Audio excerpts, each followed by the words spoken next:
Kopš 2020. gada telefonu krāpniecības gadījumu skaits Latvijā ar katru gadu pieaug. Valsts policijas dati liecina, ka pērn izkrāptā summa sasniegusi teju 24 miljonus eiro, kas ir būtisks pieaugums salīdzinot ar 2024. gadu.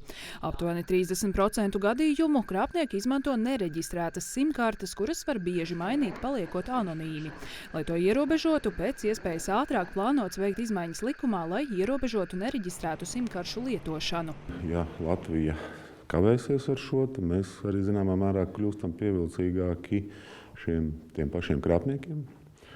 Un pilnīgi noteikti mums būtu jāvirzās priekš. Mēs jau kādu laiku esam skaņojuši vairākas reizes sev šo regulējumu. Viņš ir iesniegts jau ministra kabinetā.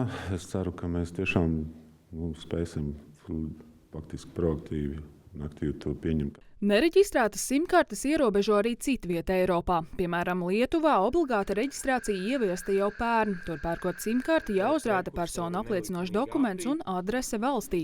Paredzēts, ka dokumentu pērkot simkartes vajadzēs uzrādīt arī Latvijā, bet sākotnējo iekšlietu ministrijas plānu reģistrēt visus lietotājus varētu mīkstināt.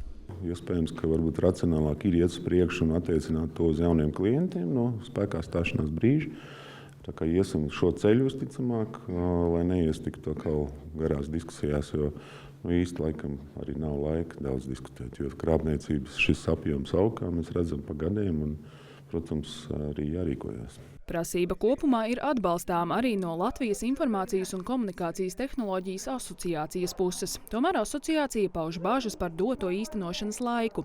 Viņuprāt, mazie veikali, sevišķi lauku reģionos, varētu reģistrācijai nepiekrist, un tam vajadzētu notikt elektroniski, kas prasa lielāku ieviešanas laiku. Mēs būtu priecīgi, ja šajās diskusijās nozara arī vairāk tikt iesaistīta, lai mēs arī varētu pirmkārt sagatavoties un otrkārt arī varbūt norādīt kaut kādiem riskiem, kas tur ir iekļauti. Savukārt CERT uzsver, ka ar šo telefonu krāpniecība pilnībā netiks izskausta. Jābūt darbību kopumā.